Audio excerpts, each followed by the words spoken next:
On today's show, Isaac and I know exactly what's going to happen to Luka Doncic, Christian Wood, and the Dallas Mavericks this season. We're predicting the headlines on today's Locked On Mavs. Let's go. I'm Luka Doncic, and this is Locked On Mavericks podcast. The Dallas Mavericks are NBA champions. Bang! Bang! It's good! And the Mavericks have won the game! If you don't believe, you shouldn't be here.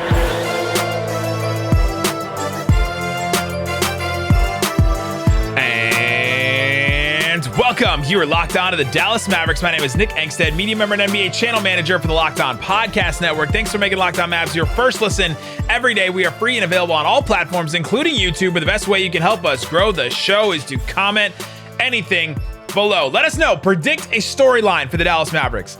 There's going to be a storyline, some kind of headline or something. Let us know what the Dallas Mavericks are going to do this year. Joining me, as always, my co-host, writer, contributor at Mavs.com, the Nostradamus know-it-all, the One More Thing King. What you got for me, Isaac Harris? We got some Mavs basketball this week. Like some actual Mavs basketball happening Wednesday of this week, happening Friday of this week. First home preseason game happening Friday night. It's going to be great to be back in the AAC. Wednesday night, mentioned this on yesterday's podcast, Wednesday's night, the game in Oklahoma. Actually, it's not in Oklahoma City. It's in Tulsa. Oklahoma. But they're playing the Oklahoma City Thunder. It's going to be streamed on Mavs.com, and it's going to be the only way you can watch the game. So stream it, watch the preseason game on Mavs.com, and you're going to see yours truly on the broadcast there. Myself, Bobby Corrala, Dana Larson.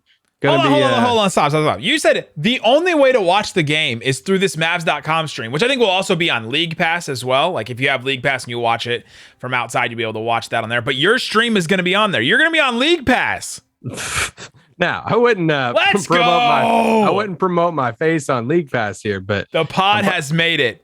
I'm probably going to say something dumb, but it's gonna be a lot of fun. It's going to be hosted in Studio 41 for the Mavs. Make sure you follow Studio 41 on social media platforms and stuff. But yeah, make sure if you want to watch the preseason game, watch the Mavs play preseason basketball. Yeah, you gotta know their choice. It's Mavs.com. So have some fun. It'll be a fun night. And tweet at me and let me know how dumb I am if you really hate me. It's gonna be amazing. I'm excited to watch it. You and Dana Larson and Bobby Corrala. It's gonna be good. The rotating cast there with the I'm ready. Cat's gonna make some appearances in it, and it should be a lot of fun. Chopper and the crew, they're the hardest working crew behind the scenes in the business, so it'll be a lot of fun. Wow, shots at me. All right, let's talk about not just the guy that produces this show. All right, on today's show, we're gonna get into we're predicting storylines. We're looking at what's gonna be the things that we're going to be talking about, probably the stuff that we're going to talk about on Locked On Mavs the next couple months. At some point during the year, we will talk about these things. And we each brought 3 of them. We didn't tell each other what they are before we went into this. And so I'm excited to see if any of them are the same. If any of them are the same, that'd be wild because there's so many things to choose from. But I'll start with this one. In Luka Doncic's MVP type case, that'll be made. I think this will be the biggest thing that people will talk about nationally and locally when it talks about Luka Doncic for the MVP, which I think he's going to have a big narrative push this year. Take a drink every time we talk about narratives when we talk about the MVP. He makes everybody around him so much better. That's going to be the thing. That's going to be the big thing that people are going to start talking about with Luka. Look how much better he makes everybody around him. That playoff run last year, look how much better he makes Dorian and Reggie Bullock, and even Dwight Powell was starting games, and now he's not even getting time for the Mavs. That's going to be the thing that everyone's going to talk about and focus on with Luka. It won't be the step back threes. It won't be even his shooting. It's going to be his assists. It's going to be his passing and playmaking and how much he makes everybody else around him better. Because we're going to see a Dinwiddie type, resurgence. We're going to see Christian Wood probably play better on a better team.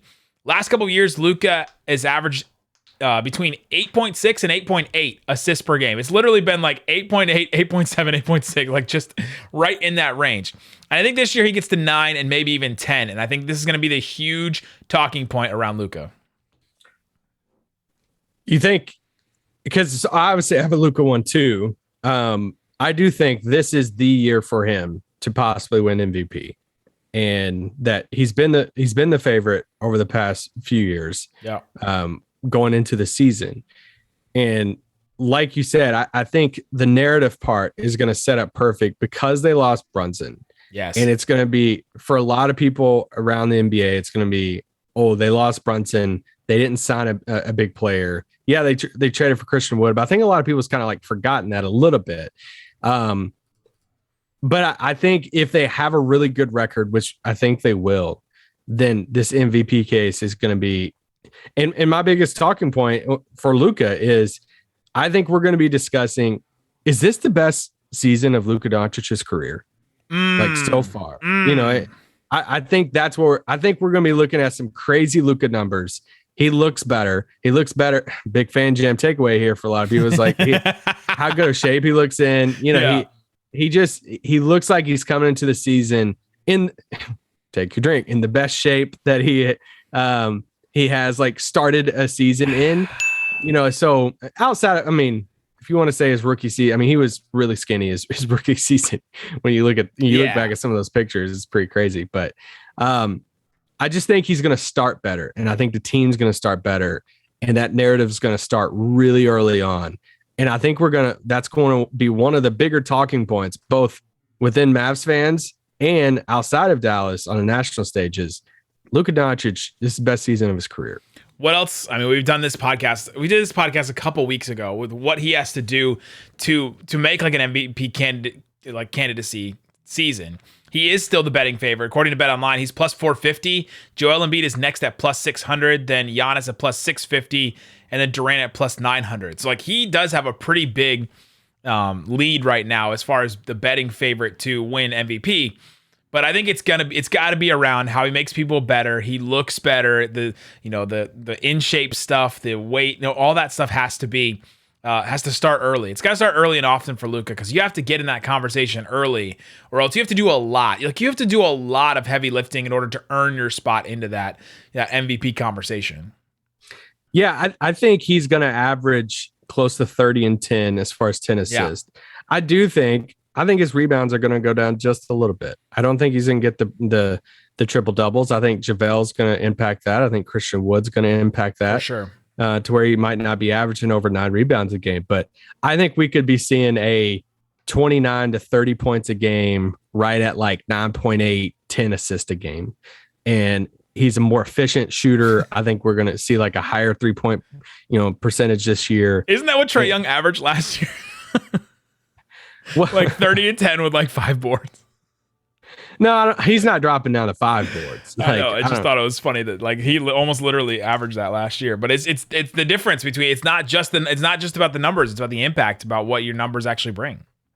Yeah. So big time season for Luka. We're obviously all over that, but I think it's going to be a big talking point throughout the year.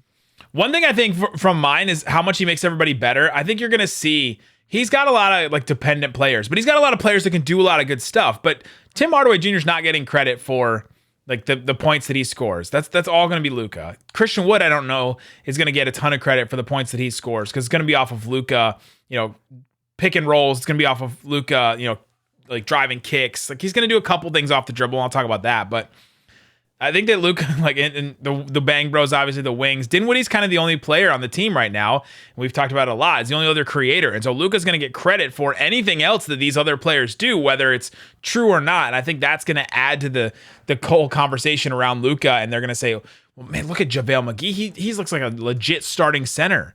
And it's because he's playing with Luka. And I think that's going to be a big thing that we'll talk about, and which is why I thought that this was going to be the main talking point around Luka. Yeah. 100%. Oh, yeah. Coming up, why Christian Wood's impact on the team may not necessarily be the numbers that some people are predicting, but he's going to have a bigger impact. We'll talk about that coming up. But before we do, let me tell you about BetOnline. It's the best place to check out the odds lines inside of sports. You can go check out the MVP odds, Luka Doncic plus 450, Joel Embiid plus 600, Giannis plus 650, all kinds of stuff on the BetOnline MVP tracker. Ben Simmons is on here, by the way. Oh. Plus 20,000. You can bet Ben Simmons. You put $100 down on Ben Simmons, you can win, and he wins MVP. You can win $20,000. That'd be insane if that happened. But you can check it all out. It's BetOnline. It's where the game starts. Also, you can check out Built Bar. You can go get your Built Bars right now. Oh, the Mud Pie Bar is back. Oh, that one's so good. They sent us a tester of that one, and I love that Mud Pie Bar. It has that like Oreo, like cookies and cream kind of thing, but like heavy on the chocolate, and you love that. But it's only 150 calories, 17 grams of protein, 5 grams of sugar. You can get it in both the puff version with the marshmallow in the middle or just the regular Built Bar. You can check that out right now. They have the granola bars. I've been trying those. Not the biggest fan of the granola, but I know that it's a favorite for some of our Locked On hosts. I had one the other day. It's pretty good. They're pretty good. I don't know if they're my exact favorite, but they're really good bars, and they're good for you. They're great to put in a backpack, to carry with you, whatever you want to do. Go check it out. And if you're going to check it out, use the promo code LOCKEDON15. It's the promo code LOCKEDON15, the number 1, the number 5, LOCKEDON15, to use the promo code at built.com. All right, Isaac Harris, we're continuing to talk about the storylines around the Mavericks. We're predicting storylines around the Dallas Mavericks. I got one about Christian Wood. Christian Wood is not going to put up the same numbers that he did in Houston, but there's going to be a talking point at one point where his numbers are going to be like, I don't know, 14-9 or 12-7 or something like that. But there's going to be a talking point that says, there's going to be a headline that says why Christian Wood isn't putting up the numbers some thought, but he's even more impactful than you think. Or Christian Wood's impact goes way beyond the numbers. And I think that's going to be a big storyline around Christian Wood. Interesting. Can I zag? Can I go a different direction? Zag it. Okay. So when I'm thinking about storylines, we're not talking about like ESPN headlines, not all of them. Like the Luka stuff is going to be like bigger national headlines. I'm also thinking about what's going to be debates, things that's going to be brought up between like Mavs Twitter people or fans and different stuff. So I got one for you. I'm kind of reaching a little bit. I think at some point this season, I think there's going to be a debate among fans of, hey, we should be playing Maxey over Christian Wood more. That it's going to be an either or. It's going to be okay, I know Christian Wood's like probably better overall talented, but what Maxey's bringing defensively and just like he knows his role type of thing, I think it's going to become a debate type of thing of, oh, are we sure we need both of them out there? Like, can we just play Maxey more minutes? And because I don't think that for a lot of people, I don't think like somebody's really mad at listening to me say that right now. I was gonna say someone is mad at you listening because I think it's the opposite. Like go the opposite direction with it. Yeah, because I think majority of people are going to be like, they're going to lean towards the talent of Christian Wood and say, dude, he's so talented. We're going to be clamoring for him to start and play as many minutes as possible. I actually think it might go the other direction a little bit, that I think we could be looking at some blown defensive assignments. We could be looking at him struggling a little bit on the perimeter defensively and saying, hey, I think I might sacrifice a little bit of the overall offensive talent and to give a little bit more of defensive talent at this spot. I just think that's a debate I think some fans might be having. Not right off the bat. It's going to take some time. The easy debate that I think fans are going to have is Christian Wood versus JaVale McGee in the starting lineup. They're going to see some numbers Christian Wood puts up at a certain point and say, well, let's just start Christian Wood. He's already averaging like 14, 15 points off the bench. He'd be way more if he was starting and playing with Luka more and all that. I think that's an easy storyline. I'm not sure the Maxey one. I don't think it's going to be an easy one because like he can't guard like some of these bigger bodies you don't have to agree. It doesn't have to be right? Like it doesn't have to be right for it to be a debate, but I think it is going to be a debate around people. Is like, is Christian Wood going to start? But my point, like my storyline I want to bring is like at some point, like he's gonna have to grow up in this system. Jason Kidd's kind of been clear about that. Nico's kind of been clear about that. You got to grow up in our system. Even to the, there's big things like on the night of the trade, actually, when the trade actually went down, Nico Harrison said he's got to prove stuff to us. Jason Kidd's, making him come off the bench. Even small stuff like in training camp when he wanted to be part of the fives and they didn't let him be part of the fives in a certain drill. Like you gotta grow up in this system. You gotta figure out what you're doing. Like you gotta know your spot and know what you're doing and be good at, as a defender, as a spot up shooter, as the little things that he's going to do. And I think they'll mold him into a player that'll be more impactful than his numbers. Whereas he's been a player that's put up more numbers than he's been impactful so far in his career. Yes. we just don't know if he's going to do that yet, right? Like, I know, that's why I'm predicting it. That's why I'm going on. I'm going out on a limb and saying I think at a certain point, I think, we've talked about Dinwiddie and Christian Wood. They have like this interesting synergy where they're both so important for this team. I think Dinwiddie will put up better numbers, but Christian Wood will have not necessarily be more impactful, but have a big impact, and his numbers won't be as gaudy as they have been the last couple of years for him. Okay. That's my Christian Wood one. I'm going out, and I'm going out on the limb because I think there's one thing I think we're forgetting about Christian Wood that I saw in some of these scrimmages that stood out. And it reminded me that he's a little bit better. Tell me about what you learned from FanJam. Just that he's a little bit better of a ball handler than we thought. Like he can put it on the deck and he can just take a couple dribbles and get to the rim and finish around the rim. And I think that's something that we're overlooking with his game, where you're not giving him the ball at the top of the key and saying, all right, dribble move, pull up, hezzy jumper. Like, you're not trying to do that. But he'll, like, if he shoots the ball well enough, and I'm hoping that he will this year, he should, he'll fake, pump fake at the top of the 3-point line. Somebody will close out really hard, and then he'll be able to dribble past them and get to the rim. He did it a bunch in FanJam. He's done it a couple times in the scrimmages too. And I think that's an area of his game that I think will stand out a lot. And we'll see that as more of an impact, where he'll probably do it like 2 or 3 times a game, but it'll be such a big deal because he's making the defense collapse on that. And that's going to be a big deal for that offense coming off the bench.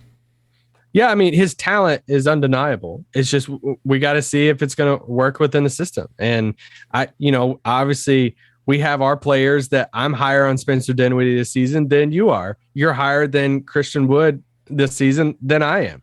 I look at some stuff already this preseason and saying, all right, he's talking about being an all-star this year. He's given the quote to Callie Kaplan about, his role in 7 and already dropping the extension free agency stuff. Like that line was, of course, he's thinking about that. I know, but that line already has my ears perked up a little bit. I'm like, all right, are we already dropping that line of like, you're coming on, like you got to prove it, right? Like you got to start off playing defense in Dallas. He's just talking about it as motivation. He's motivated. I hope so. Like I hope I'm wrong about Christian Wood too. I don't think it's like a complete flame out. I just think I'm trying to manage the expectations of, I don't think Christian Wood's the second best player on the team. And I'm okay with him coming off the bench and having a 6-man type of year. I think that would be awesome for him. Yeah. Will he be all about that? And this is what I hope the storylines are for Christian Wood. I hope the storyline talking points for Christian Wood are not,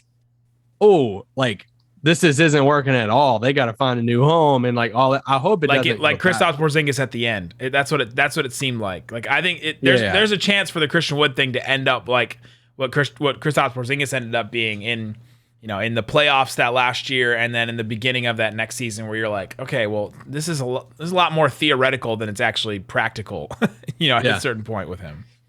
Yeah. So I want to talk about Jason Kidd because I think there's a storyline that's going to be coming out on the national scale that I think is going to be a big talking point for Jason Kidd in a positive way, and I think it's even going to sprinkle to the rest of his coaching staff by the end of the year. Talk about that. Coming next. We don't care about the second half, right? It's just the first one. All right, Isaac Harris. Oh, we didn't even have any. All right, Isaac Harris.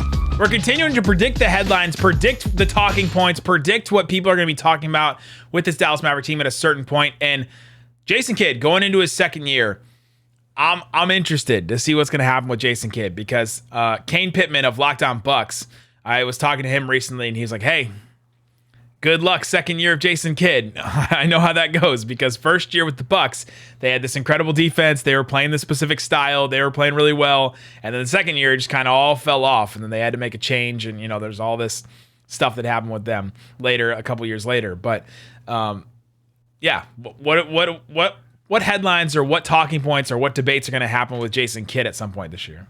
I think it's going to go the other direction for him because of that reason. I think people know about year 2 Jason Kidd stuff. You look back at some of his coaching stops, which has only been one, right? Like it's just been the Bucks because the Nets, he didn't make it to year 2.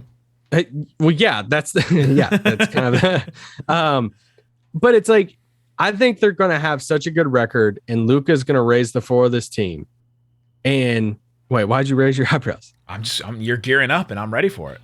That I think that it's going to become a big talking point of, holy crap, Dallas really did make a heck of a hire. Like for a basketball standpoint of Jason Kidd, I think we're going to have Deshaun Sweeney, future coaching jobs conversation by the end of this coming season, even more. I'm not ready. I'm not ready to have those. Thank you, honey. Just got some water. Sorry. That's hilarious for me because your dog's name is Honey. And so I could just imagine your dog bringing you a bottle of water too. You don't even know who. That's what I just imagine. That's what I imagine is your dog opened the door and gave you. Yeah. Which is always really funny, and I'm like yelling at my dog in the backyard and I'm like on the phone or like, my neighbors here. Like, Honey, get over here. Like, wait, are you talking to your, anyway, because I think it's going to see, all right, they built off year 2. He's connecting with Luka. That was already a talking point. We saw the smirk on Luka's face. If you haven't, we talked to Luka at Media Day. You can go to watch one of our Media Day interviews on our YouTube channel. Look at the smirk on his face whenever I ask him, hey, what's the biggest difference between Rick and Jason Kidd? And he kind of is like, yeah. And he starts like smirking a little bit and he gives an answer or whatever. But like there is a difference in that. They have a connection, a better connection than Rick Carlisle and Luka. And I think that's going to be even more evident. It was already talked about on NBA.com, like in the training camp thing. Yeah, the live stream training. Man, y'all could really connect with Jason Kidd and stuff. Like why are you? And I think because of their success, because of that ability to connect with the players, year 2, continued success, that we're going to be talking about Jason Kidd as like, man, there was a lot of skepticism, and rightfully so, for some of the Milwaukee Bucks, the Nets, the coaching stuff. It was warranted. The coaching stuff, his coaching track record as a head coach, it was warranted.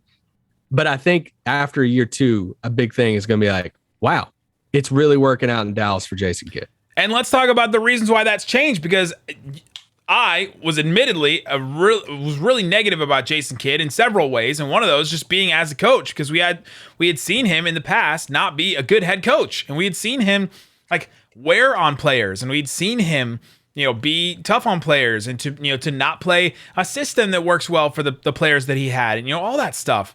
Can't practice on Christmas Day if you play on Christmas Day. And he's changed. He's changed his approach. Just look at that live stream practice. Like that was probably the best example we got. Oh yeah. The best example we got of seeing Jason Kidd. Like he begins that practice by saying, all right, what's a company? What's a foundation that any of you players, he has the players all huddled up with the coaches and everything in the middle. He knows he's mic'd up, so maybe he doesn't do this, but apparently he did it last year. He said, what's a company or a foundation that somebody has that we can support? We support each other. Tim, last year we worked with you. He has that company, Salty Donut or whatever he has, and we supported you. And now JaVale mentions his foundation that digs wells in Uganda, and we want to support that this year. So let's get your information. We're going to support you. And it's just that supportive.